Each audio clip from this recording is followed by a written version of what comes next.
Hello friends. So welcome back to our channel aspirants box. तो आज हम पढ़ेंगे प्रीम्बल के बारे में। ठीक है, प्रीम्बल क्या होता है? प्रीम्बल, व्हाट इज़ प्रीम्बल? ठीक है, तो प्रीम्बल एक्चुअली हमारा जो कॉन्स्टिट्यूशन है, हमारे पास हमारे देश में एक कॉन्स्टिट्यूशन है। कॉन्स्टिट्यूशन जिसको हम रूल बुक समझ सकते हैं कि ये एक रूल बुक है जिसके ऊपर हमारा पूरा देश चलता है। हमारा देश क्या, पूरे सारी कंट्रीज़ का अपना एक अलग कॉन्स्टिट्यूशन होता है और हमारे देश का लार्जेस्ट कॉन्स्टिट्यूशन है। ठीक है, चलो तो कॉन्स्टिट्यूशन की बात किसी और वीडियो में करेंगे। आज हम पढ़ेंगे प्रीम्बल के बारे में कि भैया प्रीम्बल क्या होता है, कॉन्स्टिट्यूशन से ये कैसे रिलेटेड है। ठीक है, तो बस ये वीडियो लास्ट तक देखिए और फिर प्रीम्बल से रिलेटेड जितने क्वेश्चन आपके सीएसई लेवल के, आपके सीडीएस लेवल, ठीक है, या फिर आपके एसएससी तक में, रेलवेज़ में तुम्हारे जितने भी स्टैटिक क्वेश्चन बनते हैं, जितने भी स्टेटमेंट वाइज क्वेश्चन बनते हैं, सारे कवर हो जाएंगे सिर्फ इस एक वीडियो से। ठीक है, चलो बस लास्ट तक इस वीडियो को कंप्लीटली एक एक वर्ड को ध्यान देकर के सुनना समझना। तो प्रीम्बल क्या होता है, व्हाट इज़ प्रीम्बल? तो प्रीम्बल को हम एक तरह से ऐसे समझ सकते हैं, आप स्कूल जाते हो, आपको एक आइडेंटिटी कार्ड मिलता है। आपको आइडेंटिटी कार्ड मिलता है ताकि आपको इतना पता चल जाता है कि आप किस स्कूल में पढ़ते हो, आप किस क्लास में हो और आप किस सब्जेक्ट की स्टडी कर रहे हो। ठीक है, तो प्रीम्बल को भी हम बोल सकते हैं आइडेंटिटी कार्ड ऑफ कॉन्स्टिट्यूशन। ठीक है, कॉन्स्टिट्यूशन जो कि हमारी रूल बुक है उसमें क्या क्या चीज़ें दी हुई हैं वो एक छोटे से सारांश में हमारे प्रीम्बल में मिल जाएगा। ठीक है, और इनको आइडेंटिटी कार्ड ऑफ कॉन्स्टिट्यूशन बोला किसने था? ये बोला था हमारे एक एमिनेंट ज्यूरिस्ट थे।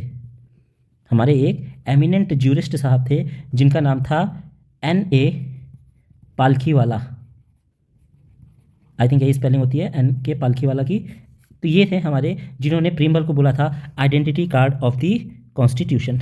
ठीक है, अब देखो पहली बार प्रीम्बल का यूज़ किस देश ने किया था? तो पहली बार प्रीम्बल का यूज़ किया था अमेरिकन कॉन्स्टिट्यूशन ने। ठीक है, जो कि सबसे ओल्डेस्ट कॉन्स्टिट्यूशन है, अमेरिकन कॉन्स्टिट्यूशन। ठीक है, अमेरिकन कंट्री तुम्हारी सबसे पुरानी कंट्री थी जिसने प्रीम्बल का यूज़ किया था। ठीक है, it was the first to use preamble. Okay, and also जो हमारा अमेरिकन कॉन्स्टिट्यूशन है दैट इज़ द ओल्डेस्ट। ठीक है, ओल्डेस्ट कॉन्स्टिट्यूशन हमारा अमेरिकन कॉन्स्टिट्यूशन है। अब एक्चुअली अब जैसे बुक वगैरह खोलते हो उसमें प्रीफेस होता है एक। ठीक है, क्या होता है बुक में? एक प्रीफेस होता है, उसमें आपके सारे चैप्टर्स के नाम लिखे होते हैं कि इस पेज नंबर पे ये चीज़ें होंगी। तो इसको एज अ प्रीफेस भी हम समझ सकते हैं कि भैया it is the preface to the constitution. ठीक है, आई थिंक अब आपको इतना आइडिया लग गया होगा कि प्रीम्बल होता क्या है। ठीक, अब देखो ये आया कैसे था, कैसे बना, हम इन सब के बारे में पढ़ेंगे। तो हमारे थे जवाहरलाल नेहरू साहब, हमारे चाचा नेहरू थे। इन्होंने सबसे पहली बार प्रीम्बल की बोल सकते हो कि एज अ बेस दिया। ठीक है, कैसे दिया? हमारा जो प्रीम्बल है that is based on objective resolution. ठीक है, किस पे बेस होता है? ऑब्जेक्टिव रिजोल्यूशन पे। ये ऑब्जेक्टिव रिजोल्यूशन कौन लेकर के आया था? तो ये ऑब्जेक्टिव रिजोल्यूशन हमारे जवाहरलाल नेहरू लेकर के आए थे। ठीक है, इस ऑब्जेक्टिव रिजोल्यूशन में था क्या? एक्चुअली देखो, इस ऑब्जेक्टिव रिजोल्यूशन में हमारे इंडिया की बात की गई थी, हमारे भारत की बात की गई थी भाइयों, जिसमें सबसे पहला था कि हमारा देश कैसा होना चाहिए? इंडिपेंडेंट होना चाहिए। ठीक, दूसरा इसमें बोला था सॉवरेन होना चाहिए। एक एक वर्ड का मतलब समझाऊंगा अभी, बस अभी सुनते जाओ। Independent, sovereign and Republic.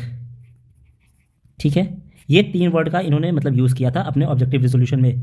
साथ ही साथ इन्होंने बोला था कि भैया जस्टिस देंगे, ठीक है, इक्वालिटी देंगे और साथ ही साथ फ्रीडम। ठीक है, अब एक तरह से बोला जा सकता है कि हमारा जो कॉन्स्टिट्यूशन बनने वाला था वो कॉन्स्टिट्यूशन का इट वॉज द बोल सकते हैं कि अंडरस्टैंडिंग था कि शॉर्ट में क्या हमारा कॉन्स्टिट्यूशन होगा, वो समझाने के लिए इन्होंने ऑब्जेक्टिव रिजोल्यूशन लेकर के आए थे। ठीक है, मेनली माइनॉरिटीज़ और डिप्रेस्ड क्लास को क्या क्या राइट्स मिलने चाहिए उन चीज़ों को ध्यान में रख करके हमारे जवाहरलाल नेहरू साहब इस प्रीम्बल को लेकर के मतलब ऑब्जेक्टिव रेजोल्यूशन लेकर के आए थे, जिसके ऊपर हमारा प्रीम्बल लास्ट में बना है। ठीक है, तो किस दिन आया था? तो ये आया था हमारा इंट्रोड्यूस हुआ था, it was introduced on 13th of December। ठीक है, it was introduced on 13th of December 1946। this was the date on which our objective resolution was introduced in our constituent assembly. अरे वही कॉन्स्टिट्यूएंट असेंबली भाई जिस जो बनी थी 9th of December को। 9th of December 1946 को हमारी पहली मीटिंग हुई थी कॉन्स्टिट्यूएंट असेंबली की। कॉन्स्टिट्यूएंट असेंबली कैसे बनी, क्या क्या चीज़ें हुई, सारी चीज़ें हम बाद में देखेंगे। आज हम सिर्फ और सिर्फ प्रीम्बल पे फोकस करेंगे, ठीक है। तो इसी कॉन्स्टिट्यूएंट असेंबली के 9 दिसंबर को फर्स्ट प्रेसिडेंट बने थे हमारे डॉक्टर सच्चिदानंद सिन्हा। इसके फर्स्ट प्रेसिडेंट कौन बने थे? डॉक्टर सच्चिदानंद सिन्हा साहब, ठीक है, डॉक्टर सच्चिदानंद सिन्हा। और ये थे हमारे टेम्पररी प्रेसिडेंट थे, ही वॉज टेम्पररी, एक्चुअली सबसे एजेड थे तो इनको बना दिया गया था उस टाइम प्रेसिडेंट। फिर उसके बाद इलेक्शन होता है और इलेक्शन के बाद हमारे जो जो पहले परमानेंट प्रेसिडेंट बनते हैं, our permanent president, he was the doctor Rajendra Prasad, ठीक है। Doctor Rajendra Prasad was the first permanent president of constituent assembly. देश की बात नहीं हो रही है, ये बात हो रही है कॉन्स्टिट्यूएंट असेंबली की, ठीक है। अब देखो इसमें क्या था कि भैया ये राजेंद्र प्रसाद 2 दिन बाद बने थे। 9 दिसंबर को पहले प्रेसिडेंट बने सच्चिदानंद सिन्हा, फिर राजेंद्र प्रसाद बने 11 दिसंबर को, 11 दिसंबर 1946 में बने। और ठीक इसके 2 दिन बाद 13 दिसंबर को हमारा आता है ऑब्जेक्टिव रेजोल्यूशन, ठीक है। और ये लेकर के कौन आते हैं ऑब्जेक्टिव रेजोल्यूशन? हमारे चाचा नेहरू, जवाहरलाल नेहरू साहब इसको पास करते हैं, ठीक है। यहाँ तक क्लियर है सबको? अब देखो आगे, इसके बाद इसके ऊपर काफ़ी सारी डिबेट्स चलती हैं, ठीक है, बहुत डिबेट चली भाई इनके ऊपर, ठीक है, इस प्रीम्बल के ऊपर, क्योंकि अब ये पूरे कॉन्स्टिट्यूशन का एक तरह से फेस था कि आखिर क्या होना चाहिए हमारा कॉन्स्टिट्यूशन। तो 13 तारीख को इन्होंने लाया, फिर 14-15 को छुट्टी थी, फिर 16 को इस पर बहस चली, 17 को चली, 18 को चली, 19 को चली, फिर उसके बाद पोस्टपोन कर दिया गया सीधे 21 दिसंबर तक, 21 दिसंबर 1946 तक इसको पोस्टपोन कर दिया गया, ठीक है। अब देखो पोस्टपोन करने के बाद इसके फाइनली जो रिजोल्यूशन था वो 21 दिसंबर को लिया गया, ठीक है। तो कुछ रिजोल्यूशंस पे पूछ लेता है क्वेश्चन कि क्या क्या रिजोल्यूशंस लिए गए थे ऑन 21 जनवरी, ये दिसंबर में तुम्हारा पोस्टपोन हुआ, और फिर लास्ट में तुम्हारा रिजोल्यूशन लिया गया 21 जनवरी 1947 में, ठीक है। इस दिन फाइनली हमारा रेजोल्यूशन बनता है और 22 जनवरी को क्लोज हो जाता है, मतलब एक दिन में सारे फाइनल रेजोल्यूशंस लिए गए थे, ठीक है। तो 21 जनवरी को लिया गया, और ध्यान रखना इसमें कोई भी प्रिंसली स्टेट शामिल नहीं था, there were no princely states. यहाँ तक कि तुम्हारी मुस्लिम लीग उस टाइम पे थी, उसने भी इसमें कोई शिरकत नहीं की, ठीक है, there was absence of Muslim League, ठीक है। उसके बाद इसमें देखो क्या क्या रेजोल्यूशन लिए गए, फेडरेशन को लेकर के लिए गए थे रेजोल्यूशंस, ठीक है। यहाँ से क्वेश्चन आते हैं, फेडरेशन को लेकर के लिया गया था, तुम्हारे जितने सोशियो इकोनॉमिक राइट्स थे, सोशियो इकोनॉमिक राइट्स, इसमें कुछ चेंजेस किए गए थे, इसमें तुम्हारा रेजोल्यूशन लिया गया था, ठीक है। एंड तुम्हारे जो माइनॉरिटी के ऊपर राइट्स थे उनको भी रिवाइज किया गया था, एंड उस पर भी रेजोल्यूशन हुई थी माइनॉरिटी राइट्स पे, ठीक है। तो फाइनली हमारा ये पास कैसे होता है ये रेजोल्यूशन? ऑन 22 जनवरी, इस डेट को याद रखेंगे, 22 जनवरी 1947 को हमारा ये ऑब्जेक्टिव रेजोल्यूशन कॉन्स्टिट्यूएंट असेंबली पास कर देती है, ठीक है। अब देखो, हाँ अपना देख लो भैया, ये थे हमारे, ये है हमारा प्रीम्बल, ठीक है। अब यहाँ पे 2 फोटोज है प्रीम्बल की, एक ये वाली एक ये वाली, क्या अंतर है दोनों में?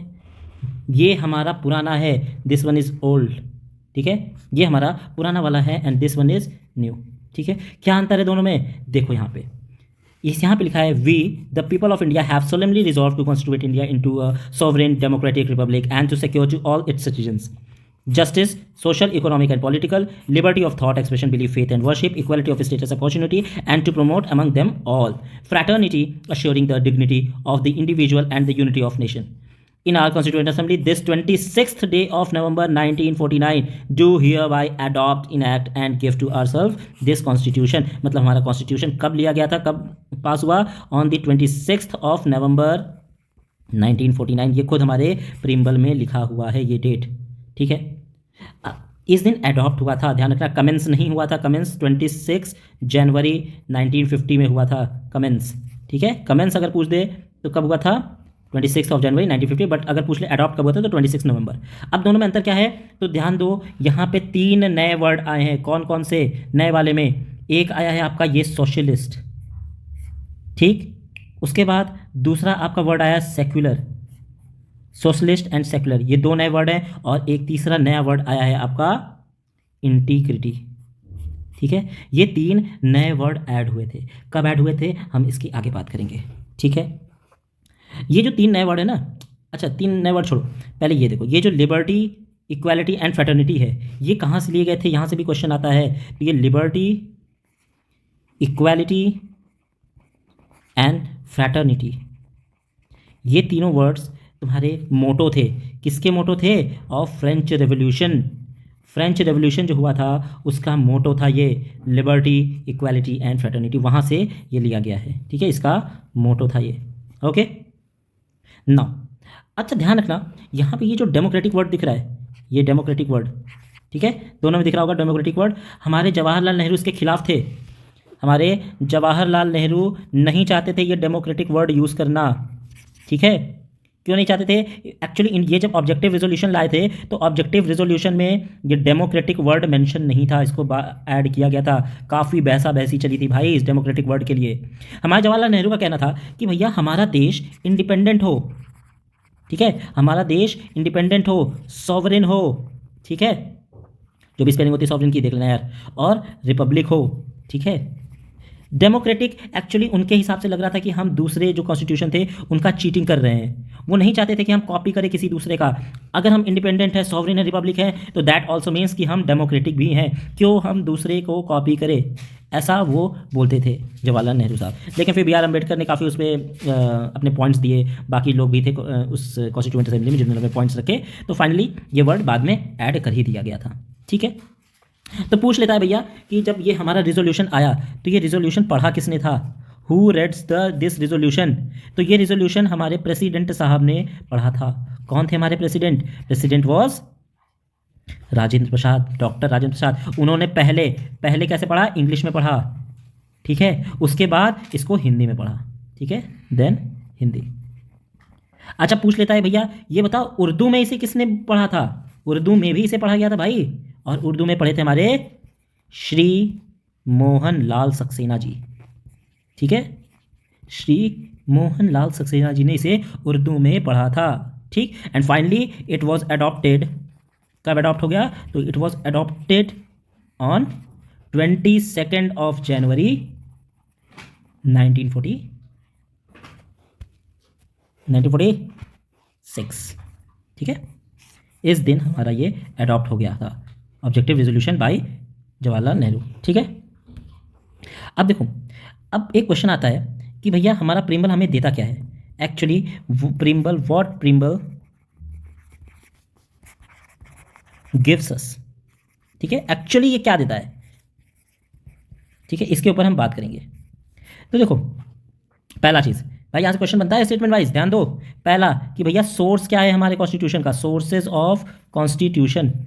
ठीक है, पहला तो ये चीज़ देता है। दूसरा क्या देता है? Nature of Indian state. What is nature of Indian state? ठीक है, तीसरा क्या देता है? स्टेटमेंट ऑफ ऑब्जेक्टिव्स ऑफ, किसके ऑब्जेक्टिव्स? कॉन्स्टिट्यूशन के। ठीक है, उसके बाद एक और चीज़ देता है, क्या देता है? डेट ऑफ एडॉप्शन, जो कि अभी मैंने ऊपर दिखाया आपको, date of adoption of constitution. ठीक है, ये 4 चीज़ हमारा मोटा मोटा ये प्रिम्बल देता है। ठीक है, ठीक, अब बात करते हैं भैया ये हमारे इस प्रिम्बल का मतलब क्या है। ठीक है, ये जो वर्ड्स यूज़ किए गए हैं, जिनके एक एक वर्ड के ऊपर भाई दिन दिन तक चलिए वैसे, तो आखिर क्या मतलब है इन वर्ड्स का? ठीक है, कि भैया ये जो तुम्हारे सोवरेन है, सोशलिस्ट है, सेकुलर है, डेमोक्रेटिक, रिपब्लिक, इन सब का मतलब क्या है? ठीक है, तो देखो सबसे पहले सोवरेन, सबसे पहला वर्ड आता है सोवरेन। पहले तो दिया है कि भैया we the people of India. We the people of India का क्या मतलब है? कि भैया हमारा जो सोर्स ऑफ अथॉरिटी है, जो सोर्स ऑफ अथॉरिटी है वो कौन है? वो है हमारा पीपल ऑफ इंडिया। ठीक है, किसके लिए बना है? पीपल ऑफ इंडिया के लिए बना है।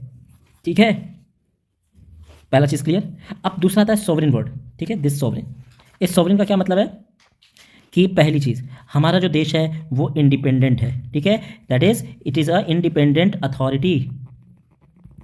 ठीक, दूसरा कि हम किसी दूसरे पे डिपेंडेंट नहीं है, no dependency, there is no dependency. ठीक है, ये स्पेलिंग डिपेंडेंसी, ये स्पेलिंग होगी। ठीक है, यहाँ तक कि नॉर द डोमिनियन, किसी भी इस दूसरे स्टेट का ये डोमिनियन नहीं होगा, not dominion of any state. ठीक, यहाँ पता है सॉवरेन में का क्या मतलब कि 1949 के बाद से इंडिया जो है उसने अपना फुल मेंबरशिप कंटिन्यू किया था, ये भी ध्यान रखना। डोमिनियन तो नहीं है, किसी के अंडर नहीं है, बट इसने खुद से बोला कि ठीक है हम कॉमनवेल्थ के अंडर आएंगे। India continued his full membership, ठीक है, फुल मेंबरशिप ऑफ कॉमनवेल्थ, मतलब कि एक जिन जिन पे रूल किया है हमारे यूके ने उन सबको साथ में बोलते हैं कॉमनवेल्थ। ठीक है, तो ये जो कॉमनवेल्थ है इसमें इंडिया ने खुद से ही रहने के लिए बोला था कि भैया ठीक है हमारे ऊपर कोई नहीं है, we are an independent authority but we are also a part of Commonwealth. ठीक है, दूसरी बात करते हैं सॉवरेन। सॉवरेन तो हो गया सोशलिस्ट की, ठीक है, सेकंड वर्ड इज सोशलिस्ट। ठीक है, तो सोशलिस्ट क्या बोलता है? सोशलिस्ट का मतलब है कि हमारा जो डेमोक्रेसी है, ठीक है, हमारा जो देश है ये डेमोक्रेटिक सोशलिस्ट है। ठीक है, हमारा देश कैसा है? Democratic socialist. ठीक, अब ये जो है इसमें ये बोल रहा है कि हमारे जो पब्लिक है, ठीक है, पब्लिक और प्राइवेट ये दोनों क्या करते हैं? साथ में को एग्जिस्ट करते हैं। सोशलिस्ट का सीधा सीधा यही मतलब है, पब्लिक और प्राइवेट साथ में को एग्जिस्ट करते हैं। अगर आप लक्ष्मीकांत उठाएंगे तो पूरे एक पेज में इस छोटी सी बात को समझाया, वैसे छोटी सी बात है नहीं। ठीक है, अच्छा पता है ये तुम्हारे डीपीएसपी, एक होता है हमारा DPSP, directive principle of state policy, इसमें हमारे स्टेट्स के लिए कुछ रूल लिखे होते हैं। ठीक, तो ये हम जो सोशलिस्ट वर्ड है ये हमारे डीपीएसपी में भी ऐड किया गया था बाय 42nd अमेंडमेंट। ठीक है, बाय 42nd अमेंडमेंट इसको ऐड किया गया था। ठीक है, चलो आगे सेकुलर का क्या है? ये हमारे पहले भैया डीपीएसपी में था। ठीक, तो हम 42nd अमेंडमेंट से हमने इसको प्रिम्बल में ऐड किया था। ये 3 नए वर्ड थे ना, यहाँ पे दिखाया था, कौन से थे 3 नए वर्ड? सोशलिस्ट, सेकुलर और इंटीग्रिटी, ये 3 वर्ड थे। ये 3 वर्ड बाद में ऐड किए गए थे 42nd अमेंडमेंट से, दैट इज सोशलिस्ट भी तुम्हारा ऐड हुआ था। इसके पहले ये डीपीएसपी में था। ठीक है, ये डीपीएसपी में था, सोशलिस्ट वर्ड तुम्हारे प्रिम्बल में 42nd अमेंडमेंट से ऐड किया गया था। ठीक है, इट वॉज एडेड लेटली। ठीक है, आगे देखो सेकुलर, ये भी तुम्हारा बाई 42nd अमेंडमेंट से आया था। 42nd अमेंडमेंट से ये वर्ड भी ऐड किया गया था। ठीक है, ईयर है 1976। ठीक है, ऐड किया गया था सेकुलर भी। ये क्या बोलता है? ये बोलता है कि भैया हमारे लिए सारे religion, all religions are equal, simple सा मतलब। ठीक है, सेकुलर। उसके बाद डेमोक्रेटिक की बात करते हैं। तो देखो डेमोक्रेसी जो होती है ना यार, समझो पहले डेमोक्रेसी क्या होती है। डेमोक्रेसी 2 तरह की होती है, एक होती है direct and the second one is indirect. ठीक है, ये जो डायरेक्ट तुम्हारी डेमोक्रेसी होती है इसमें हम रेफरेंडम करा सकते हैं, मतलब कि हम वोटिंग करा सकते हैं, जिसको जहाँ रहना है वहाँ रहे। ठीक है, सबको अपनी बात कहने के लिए रेफरेंडम होता है, इसको वोटिंग बोल सकते हो। रेफरेंडम हो गया तुम्हारा, इनिशिएटिव हो गया। ठीक है, तुम कुछ भी इनिशिएट कर सकते हो, कुछ भी बोल सकते हो, ये सब डेमोक्रेसी में तुम्हें मिलता है। ठीक है, एक होता है तुम्हारा प्लेबिसाइट, ये भी तुम्हारे रेफरेंडम की तरह ही होता है अपनी बात रखने के लिए। ठीक है, प्लेबिसाइट, रिकॉल, ये सारी चीज़ें डायरेक्ट डेमोक्रेसी मिलती है। इनडायरेक्ट हमारे देश में क्या है? हमारे देश में इनडायरेक्ट डेमोक्रेसी है। हमारे देश में कैसी डेमोक्रेसी है? इनडायरेक्ट है। इसमें ये भी 2 तरह की होती है, एक होती है प्रेसिडेंशियल। ठीक है, एक होती है प्रेसिडेंशियल और दूसरी होती है पार्लियामेंट्री।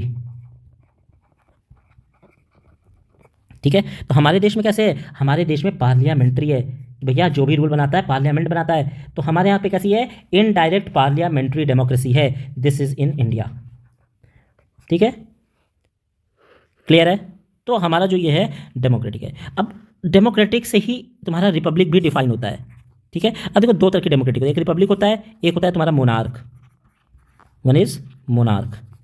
मोनार्क में क्या होता है कि केवल एक जो किंग, जो हेड होगा स्टेट का, head of the state is the king. कोई एक जो होगा वो तुम्हारे पूरा हेड होगा स्टेट का, जो कि मोस्टली किंग होता है। जैसे एग्जाम्पल में ब्रिटेन, ठीक है, वहाँ पे किंग होते हैं। ठीक है, अब देखो रिपब्लिक में क्या होता है? रिपब्लिक में जो हमारे यहाँ है वो है हेड ऑफ स्टेट। कौन होता है? जो भी हेड ऑफ स्टेट होगा वो इलेक्ट किया जाएगा। ठीक है, it was elected for a fixed period, इसको फिक्स्ड पीरियड के लिए इलेक्ट किया जाएगा बाय पीपल, डायरेक्टली और इनडायरेक्टली। ठीक है, ये बात होती है रिपब्लिक की। जस्टिस किस चीज़ की मिलेगी? तो देखो अगर हम जस्टिस की बात करें तो जस्टिस के लिए हमारे जो बोल सकते हो कॉन्स्टिट्यूशन है, उसमें दो चीज़ें मिली हुई हैं। एक होता है फंडामेंटल राइट्स, हमें फंडामेंटल राइट्स मिले हुए हैं, और डीपीएसपी मिला हुआ है जस्टिस के लिए। ठीक, अब डी ये इन दोनों से, ये दोनों एफआर और डीपीएसपी मिलकर हमें किस चीज़ का जस्टिस देते हैं? तो तीन तरह का जस्टिस देंगे, सोशल, इकोनॉमिक एंड पॉलिटिकल। ठीक है भाई, इतना डीप में देखेंगे ना कि कहीं से क्वेश्चन आ जाए, कोई भी क्वेश्चन हो जाए, कोई एग्जाम हो, इसके बाहर क्वेश्चन आ ही नहीं सकता, क्या ही पूछ लेंगे। ठीक है, सोशल का क्या मतलब होता है भाई? सोशल जस्टिस का मतलब कि किसी को भी कास्ट, क्रीड, ठीक, कास्ट, क्रीड, रिलीजन, जेंडर, इन सब पे हम बोल सकते हो कि मतलब इन सब के हम उनको जस्टिस देंगे। ठीक है, इन सब पे हम उनको, कोई क्वेश्चन नहीं करेगा, कोई उनको कुछ भी बोल नहीं सकता। ठीक है, तुम्हारा कास्ट, क्रीड, रिलीजन, जेंडर, ठीक है, इन सब चीज़ पे। इकोनॉमिक क्या होता है? इकोनॉमिक जस्टिस मतलब कि वेल्थ और इनकम की बात हो रही है। ठीक है, वेल्थ एंड इनकम की बात हो रही है यहाँ पे। पॉलिटिकल का क्या मतलब होता है? पॉलिटिकल का मतलब होता है कि हम उनको पूरी तरह से राइट्स देंगे। कैसी rights? Equal rights, equal and fair and free rights. किस चीज़ की राइट्स? कि खुद को पॉलिटिकल अपॉर्चुनिटी में वो खुद को शो कर सके। ठीक है, इन पॉलिटिकल अपॉर्चुनिटीज। राजा का बेटा ही राजा नहीं बनेगा। ठीक है, अपॉर्चुनिटीज, हम उनको इक्वल राइट्स देंगे इन पॉलिटिकल अपॉर्चुनिटीज़। ये बात होती है जस्टिस में। ठीक है, लिबर्टी का क्या मतलब होता है? कि भैया तुमको छूट मिल गई जी, छूट तो मिलती है लेकिन एक हद तक, उसको बोलते हैं लिबर्टी। तो आपको लिबर्टी किन किन चीज़ों की मिलती है? आपको सोचने की मिलती है, थॉट की। ठीक, आपको एक्सप्रेशन की दे रहे हैं, थॉट, एक्सप्रेशन, बिलीफ। ठीक है, आपका फेथ। और किस चीज़ की लिबर्टी है आपको? वर्शिप की, आप किसी की भी पूजा कर सकते हो भाई। ठीक है, और ये सब आपको कहाँ से मिलता है? फंडामेंटल राइट्स से मिलता है, जो कि आपको पैदा होने के साथ ही मिल जाती है। और स्वयं इसको रक्षा कौन करता है? दिस इज इन्फोर्सिएबल इन, कहाँ पे? Court of law. ठीक है, that is supreme court and high court. ठीक, डीपीएसपी आपका इन्फोर्सिएबल नहीं होता है, ये आपका इन्फोर्सिएबल नहीं होता है, लेकिन फंडामेंटल राइट इज इन्फोर्सिएबल। ठीक है, अब इक्वालिटी की बात कर लेते हैं भैया। तो देखो, इक्वालिटी का क्या मतलब होता है? इक्वालिटी के लिए भी हमें मिला हुआ है क्या? फंडामेंटल राइट्स और डीपीएसपी, है ना। अब इक्वालिटी किस चीज़ की? तो इक्वालिटी ये दोनों मिलकर के किसकी देते हैं? दो चीज़ की। किसकी? स्टेटस की। ठीक, first is status and the second thing is opportunity. इन दोनों में हम इक्वालिटी देंगे।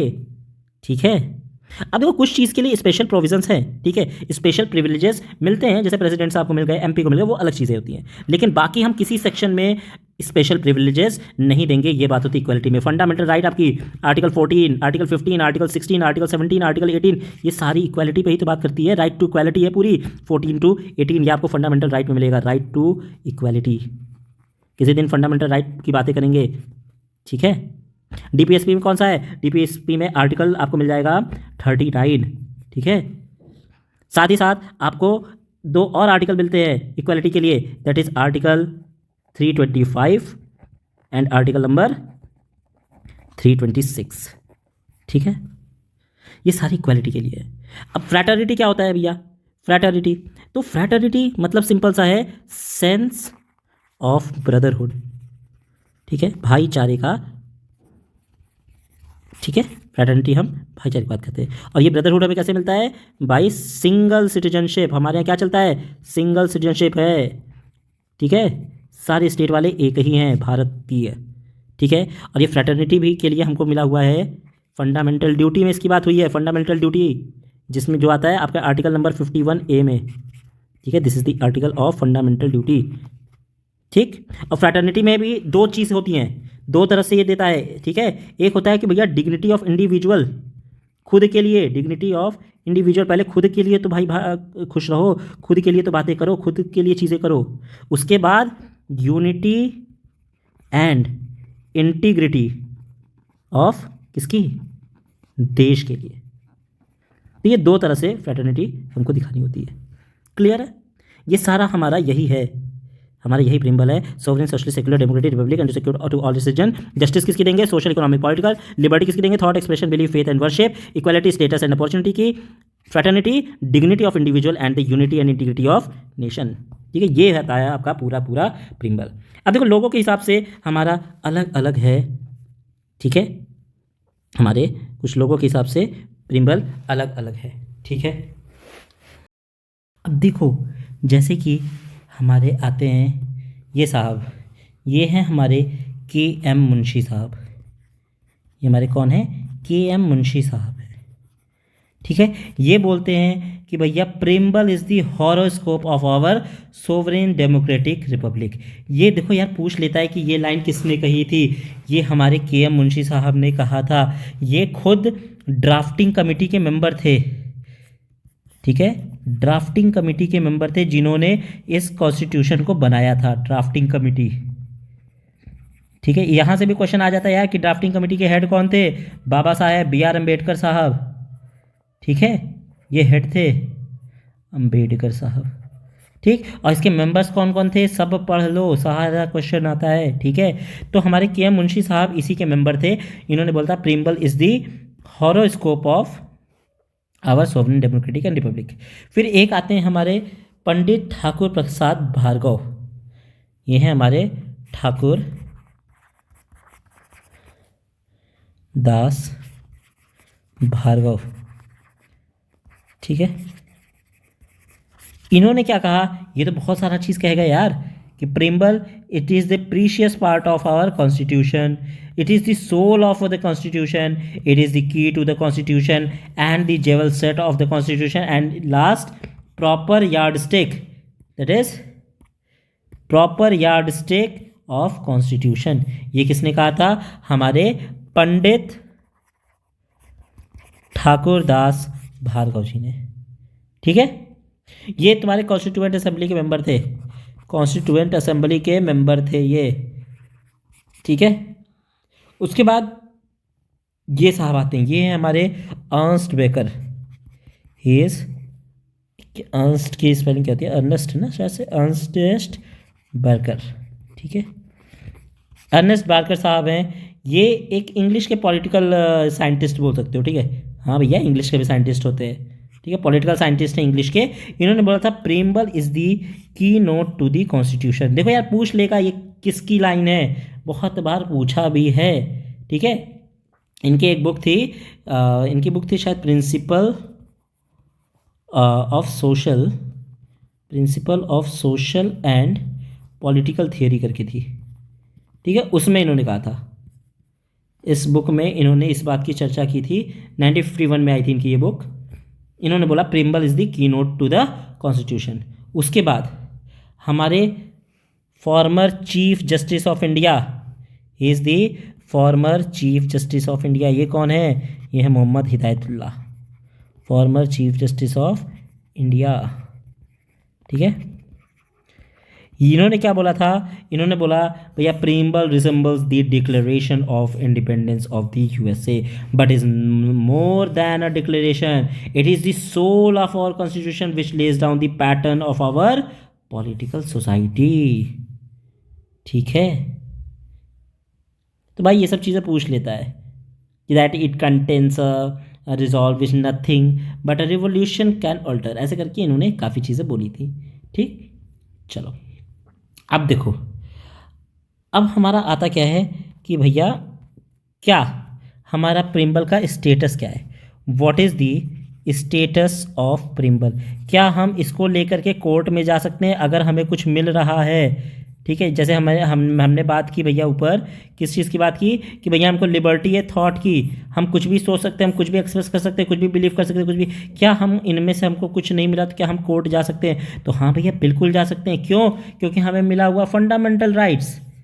तो हम किस बिहाफ पे जाएंगे, हम प्रिम्बल में भी लिखा हुआ है, फंडामेंटल राइट्स में भी लिखा हुआ है, तो हम किसके बिहाफ पे जाएंगे, तो हम देखते हैं इस चीज़ को। देखो फंडामेंटल राइट में नहीं मिला तो 100% श्योर आप जा सकते हो सुप्रीम कोर्ट या हाई कोर्ट, ठीक है। फिर सुप्रीम कोर्ट रिट इशू कर सकता है, ये एक रिट ज्यूरिसडिक्शन होती है आर्टिकल 32 में, वो अलग की कहानी है उसकी पूरी, ठीक है। तो देखो प्रिम्बल की बात करते हैं, क्या प्रिम्बल को लेकर के हम कोर्ट में जा सकते हैं, तो इसको लेकर के कई सारे अमेंडमेंट्स आए थे, सॉरी अमेंडमेंट बोल रहा हूँ, कई सारे केसेस आए थे। तो उनमें से सबसे इम्पॉर्टेंट हमारे 3 केसेस हैं, देयर आर 3 इंपॉर्टेंट केसेस, ठीक है। There are 3 important cases which are written below. पहला है Berubari versus union case, very very very important, ठीक है। यह आया था आपका 1960 में, ठीक है, 1960 में आया था आपका Berubari versus union case.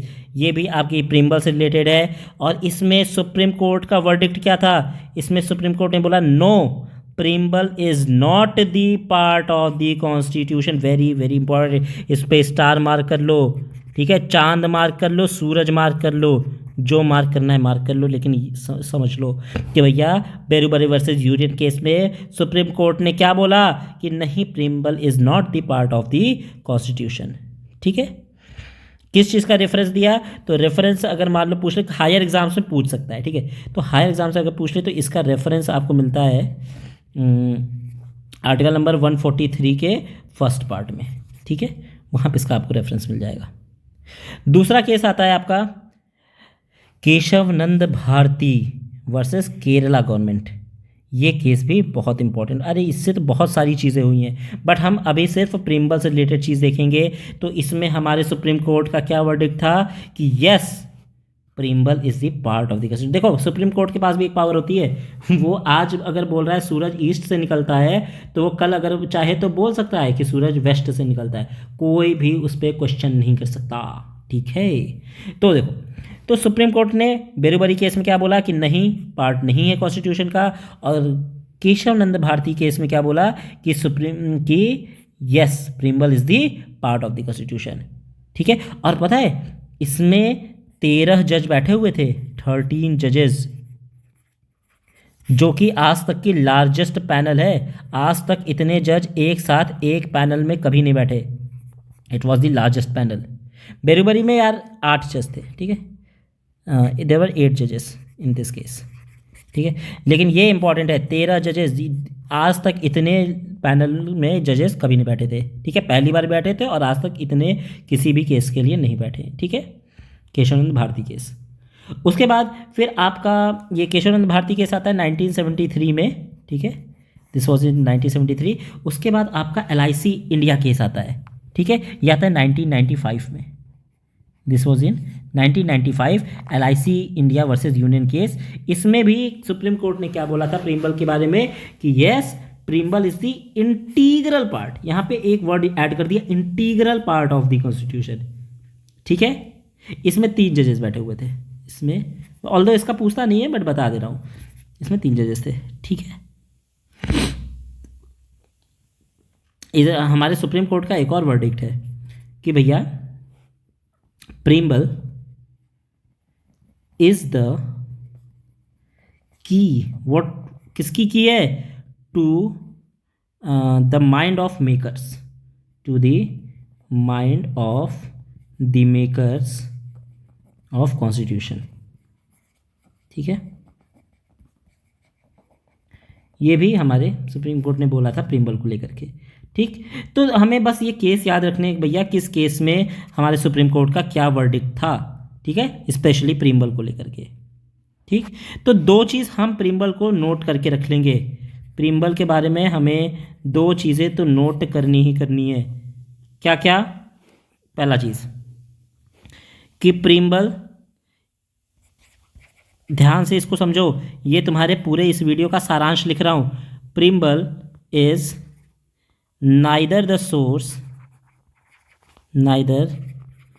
Source even nor prohibition, ठीक है, nor the prohibition to power of legislature. ऐसे आपको स्टेटमेंट देके क्वेश्चन पूछ लेते हैं कि भैया प्रिम्बल, देखो ना तो वो सोर्स है और ना ही वो रोक लगा रहा है पावर ऑफ लेजिस्लेचर पे, ना वो लेजिस्लेचर की पावर को बढ़ा रहा है ना उस पर रोक लगा रहा है, उसको पावर ऑफ लेजिस्लेचर से कोई लेना देना नहीं है, ठीक है।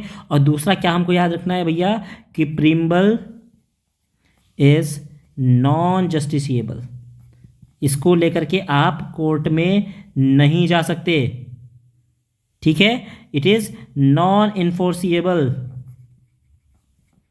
ऑल्दो ये आपको वो सारी चीज़ें बताएगा जो आपको कॉन्स्टिट्यूशन देता है, फंडामेंटल राइट्स देते हैं, but it is not enforceable in courts of law.